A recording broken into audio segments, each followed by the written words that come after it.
Salut, abonnez-vous à Life Stories pour ne pas manquer de nouvelles histoires. L'infidélité est un problème profondément douloureux et complexe qui peut briser les fondements même de la confiance dans une relation. Lorsque vous découvrez que votre conjoint vous a trompé, le tourbillon émotionnel peut être accablant.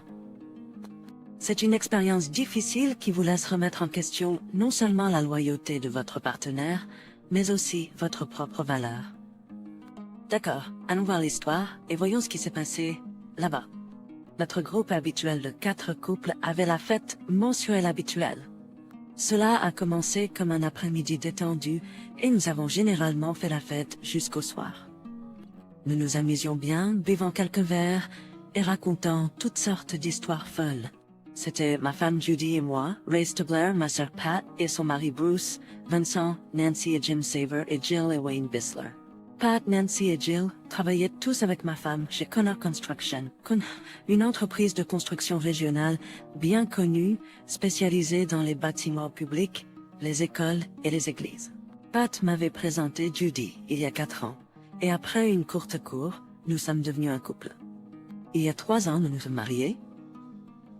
Je pensais que nous avions un très bon mariage, et je l'aimais de tout mon cœur, sentant qu'elle me le rendait bien. Comme je l'ai dit, les histoires fusaient à toute vitesse et les boissons étaient versées fortes et souvent. Jill était assez ivre à ce moment-là et continuait à parler de la façon dont elle était sortie avec un gars nommé Jamie et s'est fait prendre par son petit ami, Philippe. Philippe était en colère, donc bien sûr cela a mis fin à leur relation, mais elle a continué à sortir avec James. Plus tard, elle a rencontré et a fréquenté Wayne et l'a finalement épousé. Ma femme Judy a ajouté « Wow, Jill, ça a dû être vraiment gênant. Je n'ai jamais eu d'expérience comme ça, me faire prendre en train de faire quelque chose que je n'aurais pas dû faire. » Jill, dans son état d'ébriété, a répondu « Tu plaisantes, Judy? Tu as failli te faire prendre avec le bébé de Carl dans ton ventre après avoir trompé Ray pendant toute une semaine, il y a 2 ans, alors qu'il était absent. » Tout le monde dans la pièce a été choqué par ce commentaire et j'ai entendu Judy pousser un soupir. Puis Wayne a dit « Jill, pourquoi tu ne te tais pas ?» J'étais clairement sous le choc de ce commentaire et je me suis levée en disant « Qu'est-ce qui se passe ?» La prochaine chose que je savais, j'étais allongée par terre. Apparemment, j'étais inconsciente pendant quelques minutes. Je commençais tout juste à en sortir. J'ai découvert plus tard ce qui m'était arrivé. J'avais ce qu'on appelle une réponse vagale, qui a à voir avec le nerf vague. Cela peut être déclenché par le stress, l'apparition soudaine d'émotions extrêmes et se lever trop rapidement. D'autres déclencheurs incluent le fait de témoigner de procédures médicales. C'est pourquoi les soldats s'évanouissent souvent en attendant de recevoir leur vaccin. Dans ces circonstances, même regarder un autre homme s'évanouir peut en faire s'évanouir. Quoi qu'il en soit, j'étais stressée. J'ai vécu un événement émotionnel extrême et je me suis levée trop rapidement et là j'étais allongée par terre. Ils ont pris soin de moi et alors que je commençais lentement à en sortir, j'ai entendu certains d'entre eux parler. « Jill, pourquoi as-tu dû dire ça? » « Je ne sais pas, Judy. J'avais trop bu et je suis tellement désolée. Je n'ai jamais voulu faire quoi que ce soit pour vous blesser, toi et Ray. Je suis tellement désolée.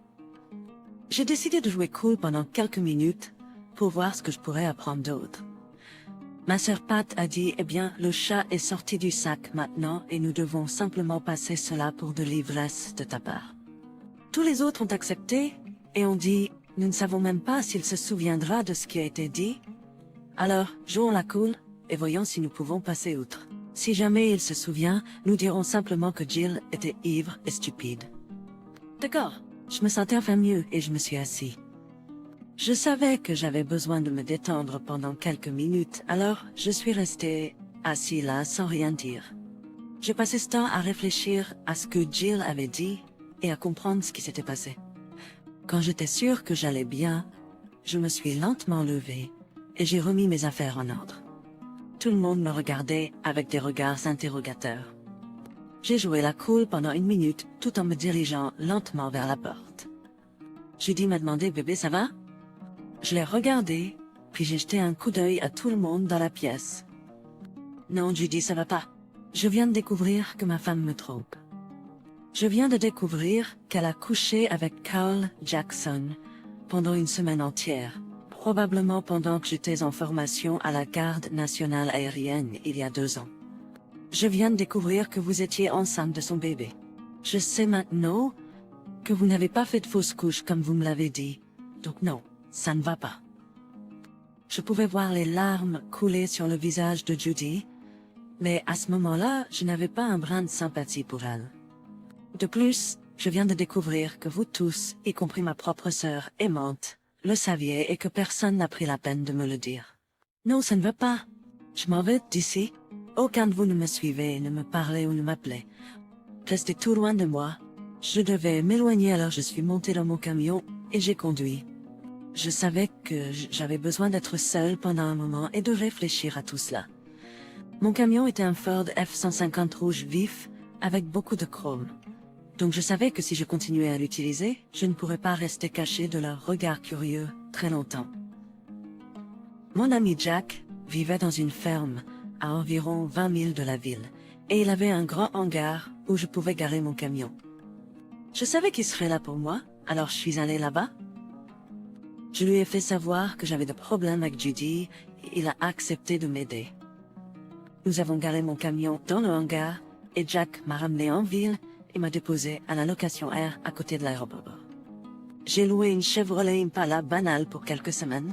Je me suis dit qu'à ce moment-là, j'aurais pris des décisions pour le reste de ma vie et que je n'aurais plus besoin de partir.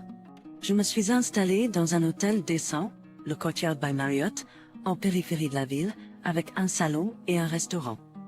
J'avais assez bu plus tôt et je ne voulais pas être plus altérée que je ne l'étais déjà. Je suis restée assis en pensant à ce qui s'était passé et certaines choses sont peu à peu devenues plus claires pour moi. Ça a pris du temps, mais bientôt, je pense que j'ai compris exactement ce qui s'était passé il y a 2 ans lors de la fête de Noël de Judy. Tanya Jackson m'avait draguée. Elle s'était approchée de moi et avait dit « Ray, tu es un mec très chaud. Comment te sentirais-tu de me donner un coup ?» J'étais choquée, mais honnêtement flattée aussi. Tanya est une femme très attirante avec de beaux cheveux au burn et une silhouette qui ferait naître le désir chez n'importe quel homme. Si j'étais prêt à avoir une aventure, je pourrais voir qu'elle serait difficile à gérer. J'ai supposé qu'elle était très ivre et ne pensait pas ce qu'elle disait, mais j'étais quand même flattée. Cependant, je lui ai dit, Tanya, tu es indéniablement magnifique et séduisante, mais je ne suis pas disponible. Je ne trahirai pas Judy. Elle a souri et a répondu, oh bien, j'ai essayé. Quand tu seras prête pour moi, Ben? J'étais un peu confus par son commentaire, mais je l'ai ignoré et je suis retournée à Faciol à la fête. Je dois admettre que ça a fait ma soirée et ça n'a pas semblé déranger Judy non plus quand j'ai été particulièrement attentif au lit plus tard. Lors de la fête de Noël de l'année suivante, Tanya m'a abordé à nouveau. Es-tu célibataire maintenant, hey bébé? J'aimerais avoir une chance avec toi. Mon ego a été flatté pendant un moment, mais je lui ai dit, tu sais Tanya, ça devient lassant. Je t'ai déjà dit que je ne ferais pas ça à Judy, et j'apprécierais que tu ne sais plus. Tanya a répondu, eh bien c'est dommage Ray, parce que je pense qu'on s'amuserait bien ensemble. Je ne t'embêterai plus, mais quand tu seras prêt, appelle-moi. J'ai réalisé que Tanya savait depuis le début que Carl avait couché avec Judy et qu'elle essayait de se venger. Après avoir réfléchi, j'ai décidé de l'appeler et de parler. Cherché le numéro de téléphone de Carl Jackson et j'ai passé l'appel. Heureusement, c'est Tanya qui a répondu au lieu de Carl. Tanya, c'est Ray Stabler. Je suis prêt à parler. Si tu peux, retrouvons-nous dans le salon de l'hôtel Marriott dans 30 minutes. Elle a accepté de se rencontrer dans 30 minutes. Super, je t'attendrai à l'heure. Tanya est entrée dans le salon et tous les regards étaient sur elle. Elle était aussi éblouissante que je m'en souvenais de la fête de Noël. Elle portait une robe à la fois élégante et séduisante et ses longs cheveux auburn cascadaient dans son dos. Je suis presque sûre que tout le monde dans le salon s'est retourné pour la regarder quand elle s'est approchée de moi au bar. Je lui ai donné une douce étreinte et nous avons trouvé une banquette à l'arrière de la salle pour plus d'intimité. Tanya, je t'ai appelé pour parler et je suis sûre que tu sais pourquoi. Dis-moi franchement, savais-tu pour Carl et Judy? Le visage de Tanya s'est illuminé avec malice et elle a répondu, oui, bien sûr que je savais. Pourquoi penses-tu que je voulais m'amuser avec toi? Je veux toujours m'amuser avec toi. J'ai hésité. Eh bien, je viens juste d'apprendre leur aventure aujourd'hui, Tanya, et je ne suis pas sûre que ce soit dans notre intérêt de jouer, comme tu l'as dit. Mais je veux savoir tout ce que tu sais sur la situation. Je sais qu'ils ont couché ensemble parce que je les ai surpris dans ma maison. Je devais passer du temps avec ma mère, mais je suis rentrée plus tôt et je les ai trouvés dans mon lit. Ils ne savaient pas que je les avais vus parce que je suis partie et j'ai passé la nuit chez un ami. Vourak, je voulais réfléchir avant de se confronter ensemble. Je pensais qu'une soirée avec mon ami m'aiderait à clarifier mes pensées. Si tu as besoin de vérifier, je peux te donner son nom et son numéro. Quand je suis rentrée à la maison le lendemain, j'ai confronté Carl. J'ai confronté Carl à propos de sa liaison. À l'époque, je ne connaissais pas le nom de la femme, et Carl a essayé de mentir pour s'en sortir. Mais je lui ai dit que je l'avais vue, et peu importe combien de mensonges il me racontait, ça ne sortirait pas de là cette fois-ci. J'ai demandé, qu'est-ce que tu veux dire par cette fois-ci? Je soupçonnais qu'il avait eu d'autres liaisons, mais qu'il avait réussi à s'en sortir en mentant dans le passé. Je n'avais jamais eu de preuves avant, mais maintenant je l'avais. J'étais confuse, mais j'ai demandé, si tu l'as surpris avec ma femme et que tu le soupçonnais d'autres liaisons, pourquoi es-tu toujours avec lui? Je n'y peux rien. Nous nous sommes assis, et je lui ai dit que j'allais le divorcer, à moins qu'il me confesse tout, à moins qu'il me promette de ne plus jamais me tromper, à moins qu'il me promette de me laisser me venger, avec toi, sans un mot.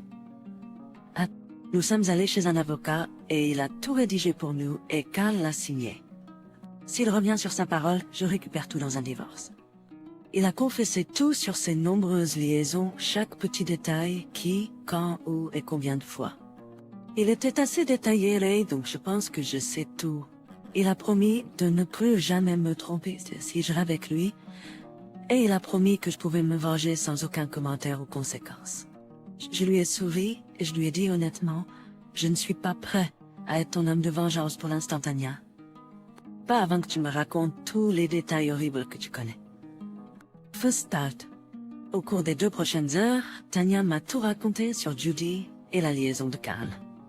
Ça a commencé par des flirts et une poursuite évidente de la part de Carl, et finalement par la curiosité de Judy pour un homme. Avec moi étant au camp de la garde nationale aérienne pendant une semaine complète, elle a cédé à ses avances et a passé des heures avec lui chaque jour pendant mon absence. Pour autant que Tanya sache, Judy n'a jamais su qu'elle et Carl avaient été pris en flagrant délit par elle. Elle m'a dit ce qu'elle savait des autres liaisons, et quand elle en a fini avec ce sujet, je pense que je savais autant sur les liaisons de Carl que lui. À la fin, j'ai pris des décisions sur ce que j'allais faire à propos de Judy et ce que je voulais faire à propos de Tanya. Je lui ai demandé, Tanya, je vais m'éloigner d'ici pendant quelques jours. Ta vengeance te permettra-t-elle de m'accompagner? Elle m'a répondu avec un sourire. Pour autant que je sache, oui, mais je devrais le dire à Carl et je ne suis pas sûre qu'il soit d'accord. Car, il me semble d'après ce que tu as dit, qu'il ne peut pas dire non. Mais dis-lui ceci. Soit il accepte de te laisser partir avec moi pour un petit voyage, disons 1 semaine ou dans un avenir proche, soit je vais le mettre dehors et le réparer pour qu'il ne te trompe plus jamais, toi ou une autre femme pauvre. Ça devrait motiver sa décision, je pense. Oriol a répondu, je pense aussi. Viens dans ma chambre pendant quelques minutes, pendant que je fais les arrangements. Avec ça, nous sommes sortis du salon et avons pris l'ascenseur jusqu'à mon étage, et avons marché dans le couloir jusqu'à ma chambre. Une fois à l'intérieur, j'ai pris la main de Tanya et l'ai conduite vers le canapé. Avant de la laisser s'asseoir, je l'ai attirée contre moi et je l'ai embrassée. J'ai dit, si nous allons partir pour 1 semaine à Vegas, je devrais au moins avoir un aperçu de ce que j'espère obtenir là-bas. Elle a crié, Vegas! Tu vas faire un petit voyage à Las Vegas avec moi? Je me fiche de ce que Carl dit, je viens avec toi. Je n'ai jamais été à Las Vegas, et j'ai toujours voulu y aller. D'accord, laisse-moi passer quelques appels, puis je te renverrai chez toi pour informer Carl et faire un peu de bagage léger.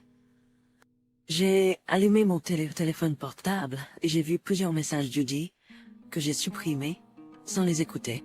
Et également vu un message de ma sœur. Patsette, j'ai décidé de lui répondre immédiatement. Alors, j'ai rappelé le numéro, Fossatel.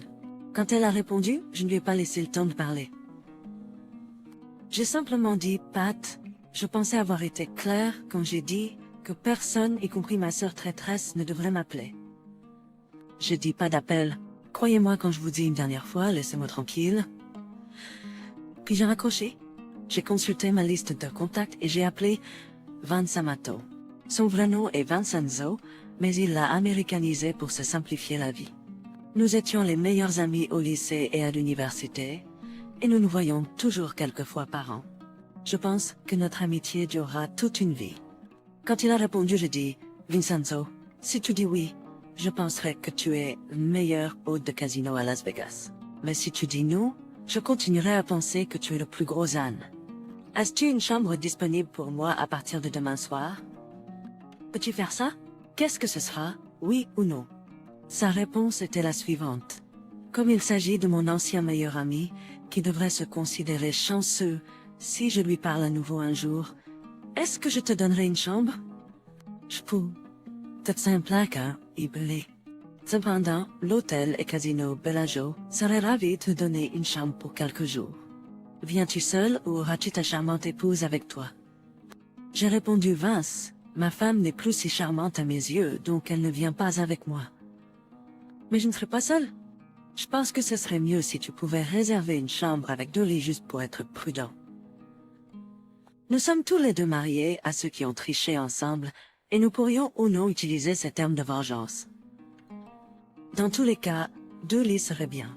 Vince s'est excusé pour ma situation avec ma femme, et a dit qu'il s'occuperait de tout, et m'enverrait un texto avec les informations de réservation, etc. Il a demandé s'il y avait autre chose dont j'avais besoin. J'ai répondu, en fait, Vince, est-ce que tu as des vols d'ici que tu pourrais nous faire prendre? Il a ri et a dit, tu sais que tu es vraiment un âne, Ray, mais je peux faire ça aussi. Je t'enverrai un texto avec les détails. À demain. Tania est restée bouche bée, totalement confuse par ce qui venait de se passer. Je suppose que je devrais la mettre au courant. Vance est un ami de longue date qui se trouve être un hôte de casino au Bellagio. J'étais le témoin de son mariage avec Felicia, et je les connais tous les deux depuis des années. J'essaie de visiter quelques fois par an, et à chaque fois, je peux généralement compter chambre. Ça ne me dérange pas que Vince me donne une chambre. Profite simplement du voyage, Tania, car ça va être amusant et sauvage. Nous avons passé 4 nuits à Vegas.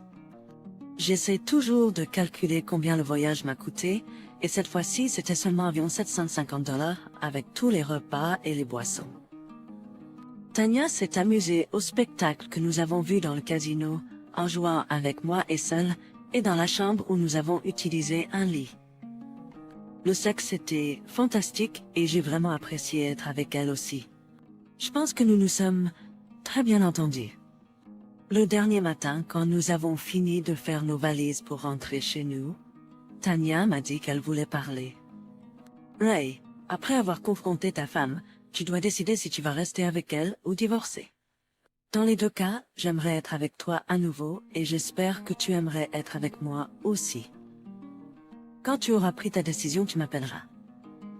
Selon ce que tu décides, j'aurai peut-être une proposition pour toi. D'accord, Tania, je t'appellerai certainement dans quelques jours.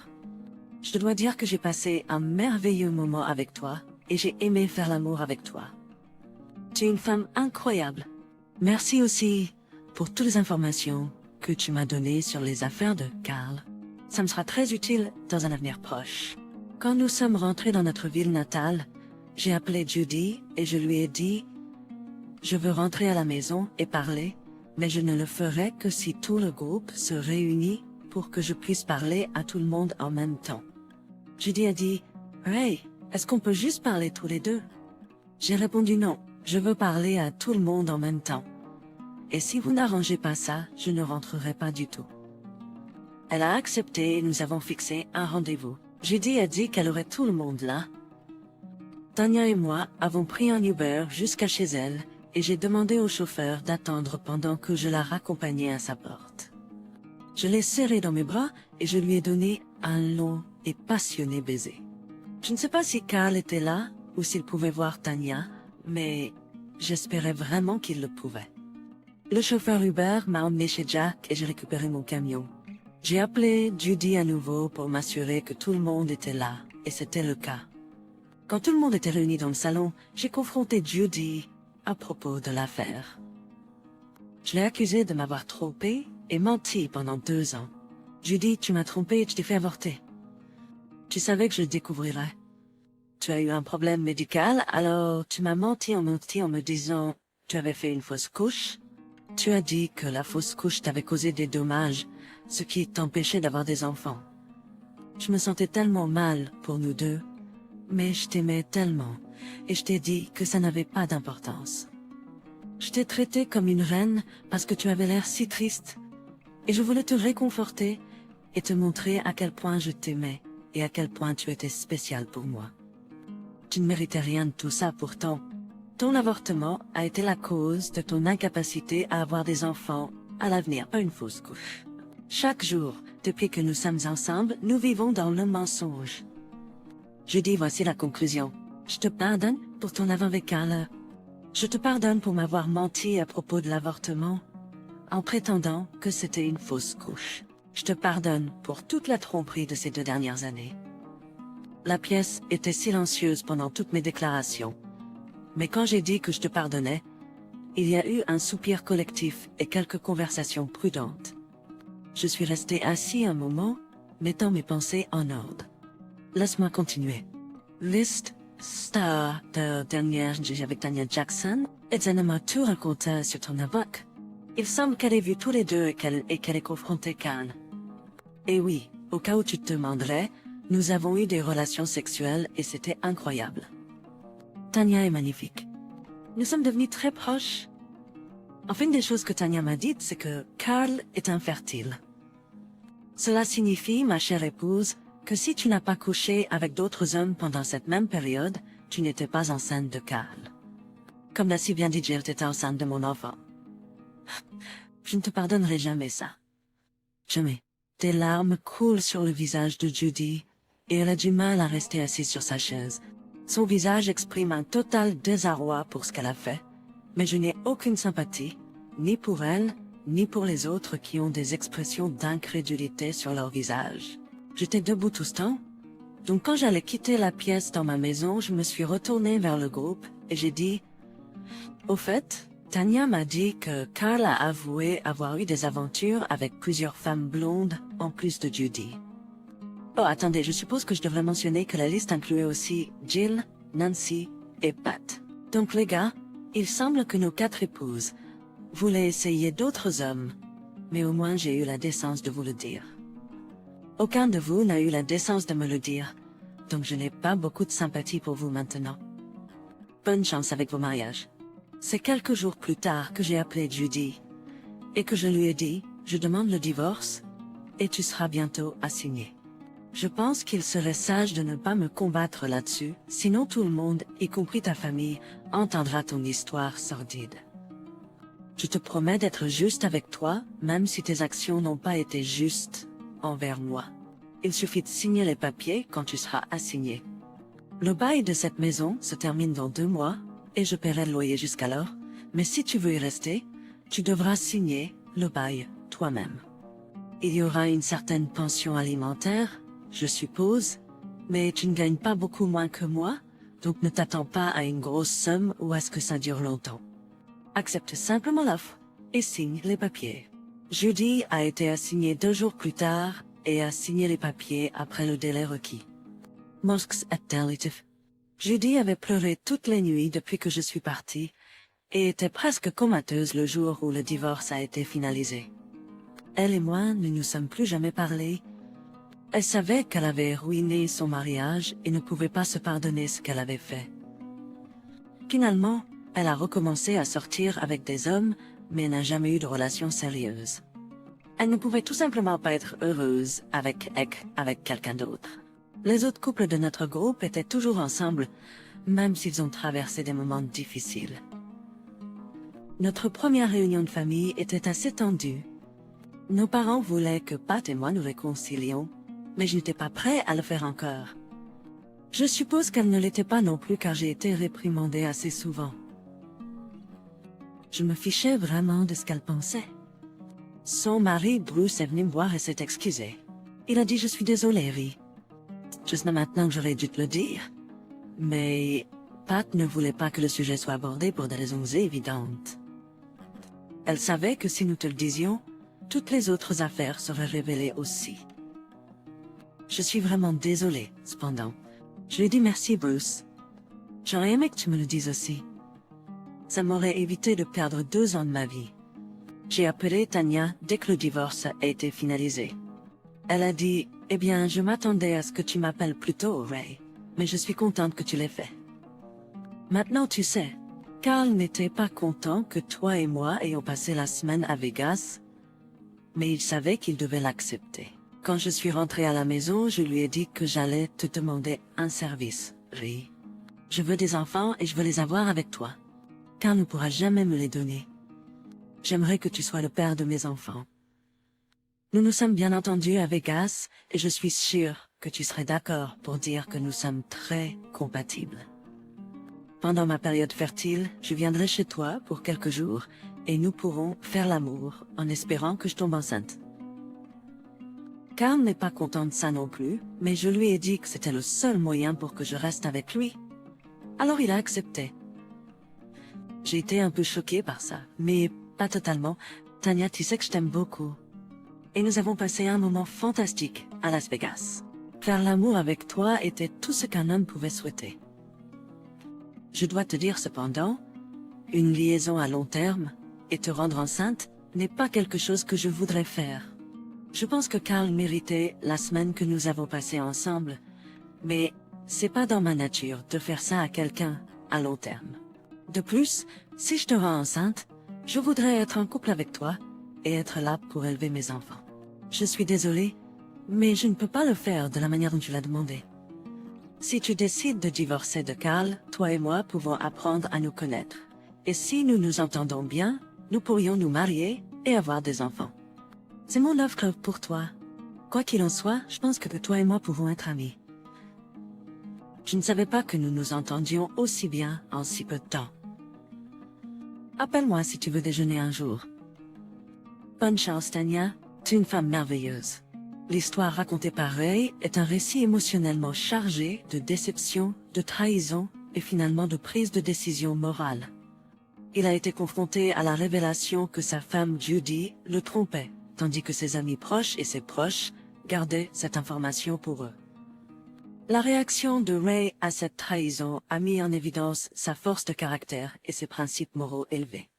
Au lieu de chercher à se venger, il a choisi la voie de la vérité et de la confrontation directe avec le problème. Sa relation avec Tanya, qui a commencé comme une tentative de vengeance, a finalement conduit à une véritable connexion basée sur le respect mutuel et le soutien. Le refus de Tanya de poursuivre une liaison prolongée et une potentielle paternité démontre sa force de caractère et son respect pour les sentiments des autres. Plutôt que de compromettre ses principes moraux, elle a reconnu ses erreurs et a exprimé sa volonté de poursuivre une amitié et éventuellement une relation future. La décision de Ray de divorcer de Judy reflète son désir de justice et d'honnêteté. Il n'a pas prolongé le processus, mais est resté humain et équitable dans ses demandes.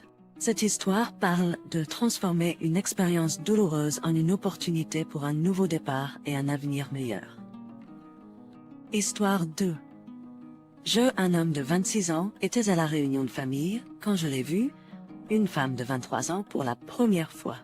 Elle aidait mon demi-frère à accompagner ma grand-mère vers l'une des tables de pique-nique où elle pouvait s'asseoir.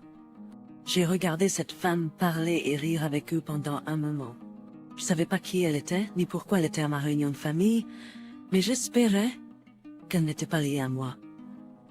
Elle avait des cheveux bouclés qui tombaient sur ses épaules féminines.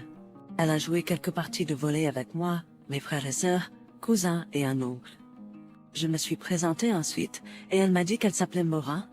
Elle travaillait comme aide-soignante pour les personnes âgées de la région et ma grand-mère était l'une de ses clientes.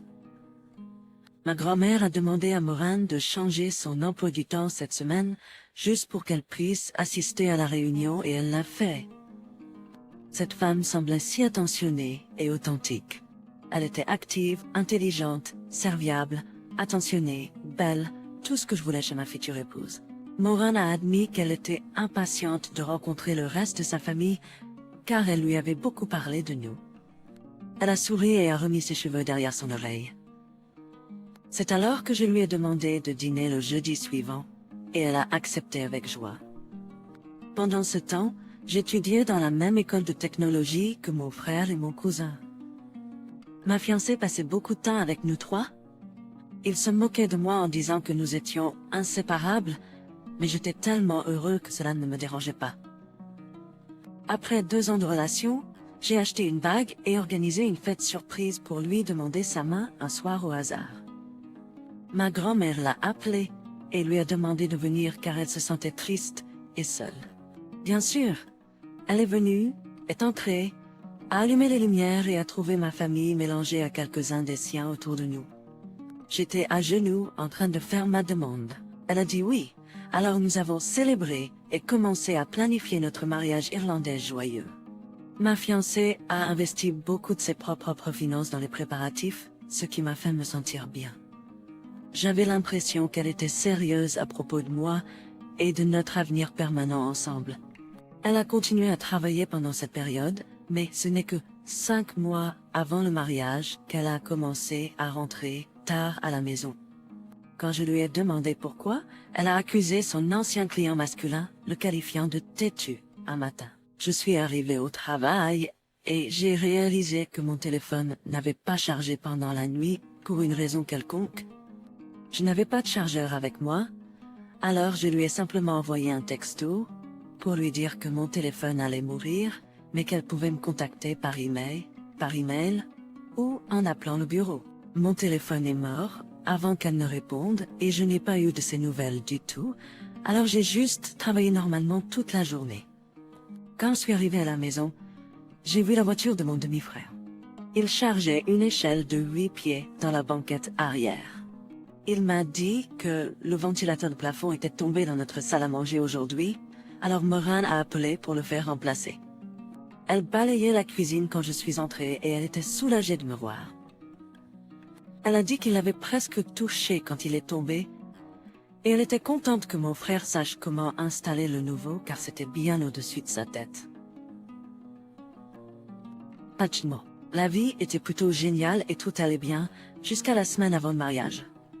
Mon fiancé m'avait dit qu'elle prévoyait de prendre 6 semaines de congé, certaines payées, d'autres non, et son congé devait commencer le lundi, avant le mariage. Quand ce jour est arrivé, son réveil a sonné à 6 heures du matin. Elle a commencé à se préparer pour le travail et je lui ai demandé pourquoi. Elle m'a rapidement et brusquement dit qu'elle ne pouvait tout simplement pas prendre de congé de son client âgé qui ne pouvait pas fonctionner sans elle. Son patron n'avait pas réussi à trouver des employés prêts à prendre ce quart de travail, donc elle ne pouvait pas en toute conscience le laisser seul. J'étais extrêmement bouleversée, mais je ne pouvais pas l'exprimer car sa raison était si altruiste. Je l'ai accepté, mais je lui ai dit que j'espérais qu'elle ne rentrerait pas tard à la maison. C'était déjà assez difficile de manquer du temps avec elle. Mariage était le samedi. Elle était censée travailler jusqu'au vendredi matin, le jour avant notre mariage. Ce jour-là, elle m'a dit qu'elle n'avait pas à travailler et qu'elle allait avoir une soirée de bachelorette. C'était complètement inattendu. Autant que je sache, elle n'avait pas d'amis qu'elle voyait en personne. C'était une femme responsable, qui travaillait et qui était engagée envers moi et qui vivait avec moi depuis presque 3 ans. Elle n'a jamais mentionné avoir passé du temps avec une amie pendant tout ce temps. Je lui ai demandé qui organisait la soirée et elle a dit le nom d'une fille.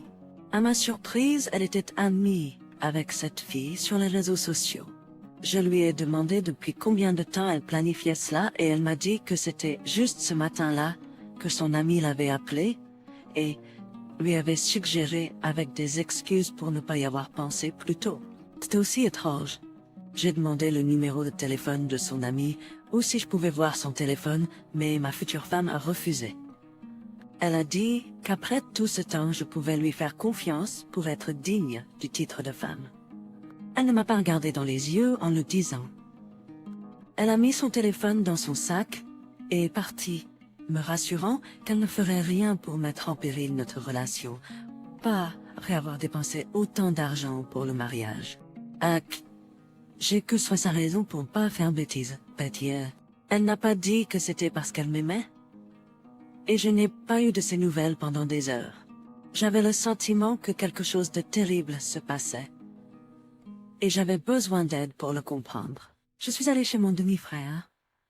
Vous ne pouvez pas imaginer à quel point j'étais malade quand j'ai vu la voiture de ma femme garée à côté de la sienne. Tout est calme quand je suis arrivée. Les portes étaient verrouillées. Mais la porte coulissante en verre de la chambre avait des espaces dans les stores. Je pouvais clairement les voir en train de faire l'amour. J'ai commencé à frapper sur le verre, en leur criant dessus. Ils m'ont entendu et m'ont vu tout de suite. Mon frère n'arrêtait pas de jurer et d'essayer de mettre bravo. Ma fiancée, pas très digne de confiance, a glissé du lit pour se cacher derrière, prenant la couverture avec elle. Il m'a finalement laissé entrer, parce qu'il ne sentait pas qu'il avait le choix. Je lui ai donné un coup de poing en plein sur la mâchoire, et il a tourné et est tombé en arrière, s'écrasant sur la table de chevet. Ma fiancée m'a traité de folle, disant que je ne m'en sortirais pas en l'attaquant chez lui. Je lui ai dit quelques mots choisis, et j'ai dit que si elle valait quelque chose, elle ne serait pas là à faire ça. Elle n'était rien d'autre qu'une tricheuse qui ne méritait pas un mari. Elle a eu le culot de dire qu'elle a commencé à parler à mon frère, parce que j'étais ennuyeux. J'ai rapidement construit un mur dans mon esprit. J'avais pas besoin d'entendre ce que cette fille pense de moi. La vérité était qu'elle a commencé à le regarder le même jour où elle m'a rencontré, et elle le voyait probablement en cachette depuis plusieurs mois. Elle était un gaspillage de temps et d'espace malhonnête qui ne savait pas quel homme elle voulait, alors elle était assez stupide pour mentir et coucher avec les deux. Depuis l'incident du ventilateur de plafond, mon demi-frère et moi n'avions pas communiqué. J'étais juste occupée avec le travail et les préparatifs de mariage, et je ne pensais pas beaucoup à lui. Je ne savais pas que, pendant ce temps, ma fiancée lui disait qu'elle avait des doutes sur le mariage et qu'elle avait menti en disant qu'elle déménageait chez ses parents. Il me l'a dit dès que nous nous sommes regardés dans les yeux. J'ai immédiatement crié lui demandant pourquoi il n'a pas essayé de me contacter et a choisi de commencer à coucher avec ma fiancée à la place.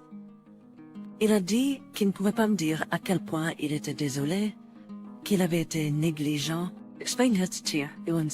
Il a crié à ma fiancée qu'elle lui avait menti. Elle m'a dit que c'était lui qui mentait et qu'il avait en fait essayé de la séduire la nuit où elle l'a appelé à propos du ventilateur de plafond. J'ai réalisé à ce moment-là que le mariage que nous avions prévu pour demain n'allait pas avoir lieu. Notre relation était finie et je n'avais pas à écouter tout ça en partant. Elle a appelé mon nom 9 fois. Je me suis demandé si c'était le nombre de fois qu'elle avait couché avec lui dans mon dos. Je suis rentrée chez moi et j'ai ajouté des serrures à l'intérieur des portes. J'ai payé pour cet endroit et j'étais soulagée de ne pas avoir à divorcer et à me battre pour ça devant les tribunaux. J'ai mis toutes ces affaires dehors, par la fenêtre, et je me suis dit que si elle les voulait, elle les prendrait avant qu'il ne pleuve. Elle est arrivée, choquée de constater qu'elle ne pouvait pas déverrouiller la porte avec sa clé.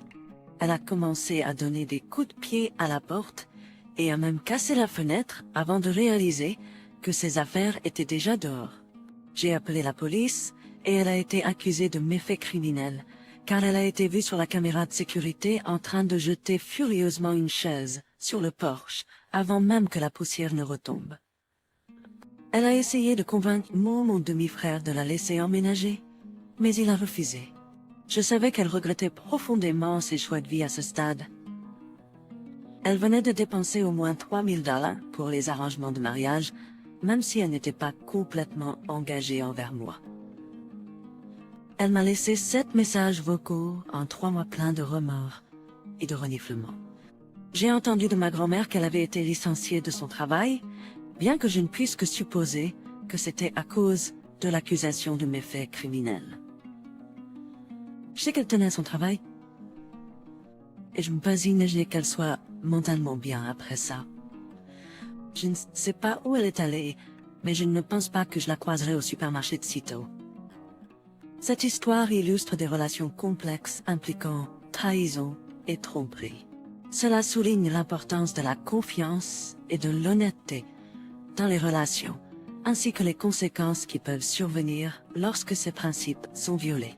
L'histoire reflète également la douleur émotionnelle et la déception que les gens ressentent dans de telles situations, ainsi que le besoin de se pardonner et de se rétablir après de tels événements traumatisants. Histoire 3. Ma petite amie et moi étions ensemble depuis presque 6 ans. Je suis un homme de 29 ans et j'ai rencontré ma petite amie, une femme de 31 ans, chez Walmart. Nous étions les deux célibataires sans enfants à la caisse express. Elle était à court de $20 pour ses articles, car sa carte de débit avait un blocage sur son compte. J'ai entendu la situation, donc je l'ai payée. Elle était tellement gênée et reconnaissante envers moi. Elle m'a demandé mes coordonnées pour pouvoir me rembourser. Lorsqu'elle m'a envoyé un texto quelques jours plus tard, elle m'a demandé comment elle pouvait me transférer l'argent électroniquement. Je lui ai dit que je préférais la voir en personne et lui offrir sa boisson préférée. Ça a marché comme un charme. Nous nous sommes rencontrés dans un salon de thé et avons parlé pendant des heures. Quelque chose en elle m'a donné l'impression que je pouvais lui faire confiance et lui dire mes pensées les plus intimes. Nous avons créé un lien comme si c'était destiné à être. Elle m'a aidé à surmonter la mort prématurée de mon père et s'est assurée que je restais dans le moment présent. Je n'avais jamais réalisé à quel point il était merveilleux d'avoir une relation amoureuse à long terme avant de la rencontrer. Elle était ma première pour beaucoup de choses. Elle était travailleuse sociale pour une organisation à but non lucratif pour les femmes battues et vivait avec sa mère qui avait également été blessée dans le passé. Cela a peut-être joué un rôle dans ta perspective méfiante qu'elle a pu être augmentée. Lorsque je lui ai demandé de venir vivre avec moi, elle a hésité pendant des semaines. C'était assez surprenant car nous étions passés de parler tous les jours pendant 1 an et demi à ne plus nous parler du tout. Je me sentais malade, comme si j'avais fait quelque chose de terriblement mal et gaspillé mon temps et mon énergie. Lorsqu'elle est finalement arrivée, elle m'a apporté des fleurs et s'est excusée.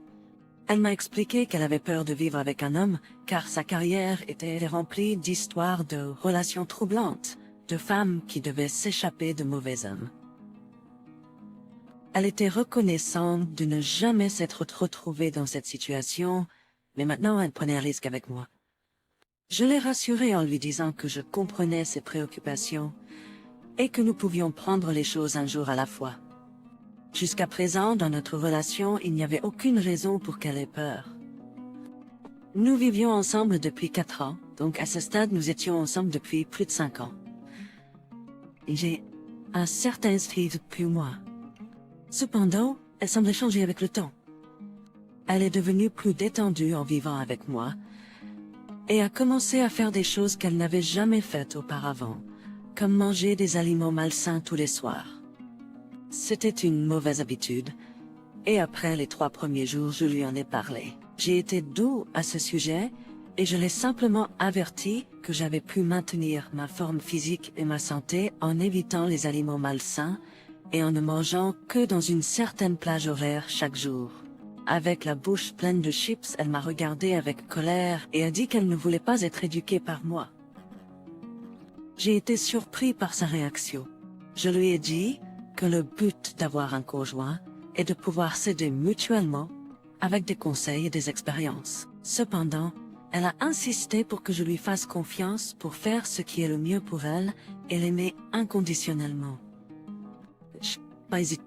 J'avais l'impression qu'elle se donnait une carte de sortie gratuite. Malgré ses mauvaises habitudes alimentaires, je continuais à l'aimer.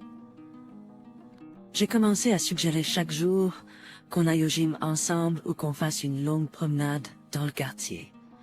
Cependant, elle disait toujours qu'elle était trop fatiguée après le travail et a fini par me crier dessus me disant d'arrêter de demander. Elle m'a appelé, je n'étais pas son parent. Puis elle a commencé à se plaindre du fait qu'elle trouvait plus de soutien sur Reddit pour son type de corps que je ne lui en avais jamais donné. Je lui ai assuré que je l'aimais toujours et que je ne renoncerais jamais à son bien-être juste parce qu'elle le voulait. Elle est ensuite allée à la salle de bain, laissant son téléphone sur le comptoir. Quand il s'est rallumé, je n'ai pas pu résister à la tentation de regarder à l'intérieur. J'ai découvert qu'elle avait des applications que je ne connaissais pas, y compris une application de rencontre. J'ai trouvé des messages entre elle et plusieurs autres hommes, au moins 8, tous lui disant à quel point elle était belle et qu'il coucherait avec elle si l'occasion se présentait. J'ai eu la nausée et je me suis précipitée vers l'évier avant même qu'elle ait fini à la salle de bain. Je suis retournée à son téléphone et j'ai continué à lire. J'ai vu qu'elle envoyait des photos à plusieurs hommes chaque fois qu'ils les lui demandaient. J'ai pris des captures d'écran, mais je n'ai pas eu le temps de me les envoyer, car elle est sortie de la salle de bain et m'a demandé pourquoi j'étais sur son téléphone. Je lui ai dit de quitter ma maison. J'étais furieux, j'ai commencé à enregistrer cet échange sur mon téléphone. J'avais prévu de garder les captures d'écran et de faire semblant de ne rien savoir pendant un certain temps, mais j'ai réalisé que ça n'avait aucun sens, car nous n'étions pas mariés. Je possédais la maison. Je demeurais comme si c'était une tumeur en croissance. Je lui ai dit que si ce n'était pas pour son attitude irrespectueuse et réticente, je lui aurais donné une chance. Mais il était clair qu'elle ne se souciait pas de moi, ni de notre relation. Je lui ai dit les noms de certains des hommes avec qui elle parlait sur son téléphone, et j'ai considéré ce qu'elle avait fait comme de la tricherie. Quand elle a réalisé à quel point j'étais sérieux, elle m'a regardé comme un cerf innocent pris dans les phares. Elle est calmement allée vers ma console de 4 livres, l'a débranchée et l'a portée à la fenêtre. Je lui ai dit que je ne plaisantais pas et que si elle détruisait ma console, elle devrait la payer devant les tribunaux. Elle y a réfléchi en me fixant du regard, tout en la tenant à la fenêtre d'une main. Elle a utilisé son téléphone pour appeler sa mère. Dès qu'elle a commencé à se plaindre et à pleurer au téléphone, j'ai essayé de lui prendre la console des mains et elle l'a laissé tomber. Incroyablement, la chance était de mon côté. Il y avait un vieux trampoline dans la cour, mis là, par le voisin qui prévoyait de s'en débarrasser. La conséquence a été intacte. Ma petite amie a commencé à m'accuser de l'avoir attaquée pendant qu'elle était au téléphone avec sa mère. C'est pourquoi il est si important d'avoir des caméras à l'intérieur de la maison. Il y avait des preuves que je ne l'avais pas touchée et j'ai dû les montrer à la police lorsque sa mère a déposé une plainte contre moi. Elle se comportait comme une enfant au lieu de la femme adulte que je pensais qu'elle était quand je lui ai demandé de venir vivre avec moi. Ce soir-là, sa mère est venue la chercher, en colère contre moi pour quelque chose que je n'ai jamais fait. J'ai rassemblé toutes ses affaires à la porte d'entrée pour elle. J'étais juste content de m'en débarrasser. Le rapport de police était un peu stressant, car j'avais entendu des histoires de femmes accusant faussement leurs conjoints et les faisant arrêter. Mais je n'ai rien fait de mal, cela ne m'est pas arrivé. Cette fille immature est retournée vivre avec sa mère qui a nourri son ego et son égoïsme. Elle a quitté son travail d'aide prétendant que c'était parce qu'elle l'avait vécu elle-même. Cette fille n'avait aucune idée qu'elle était devenue la personne terrible qu'elle croyait que j'étais, ainsi que d'autres personnes. Elle avait un homme qui se souciait vraiment d'elle, et elle en a fait un cauchemar qui n'aurait jamais dû l'être. Cette histoire reflète les complexités des relations interpersonnelles, commençant par la gentillesse et la confiance, mais se terminant par la tromperie et la trahison. Elle souligne l'importance de la communication, des limites et du respect mutuel dans les relations. Le récit soulève également des questions de responsabilité personnelle et d'autonomie. La décision du protagoniste de mettre fin à la relation et de prioriser son bien-être met en évidence l'importance du respect de soi et de la protection contre la trahison.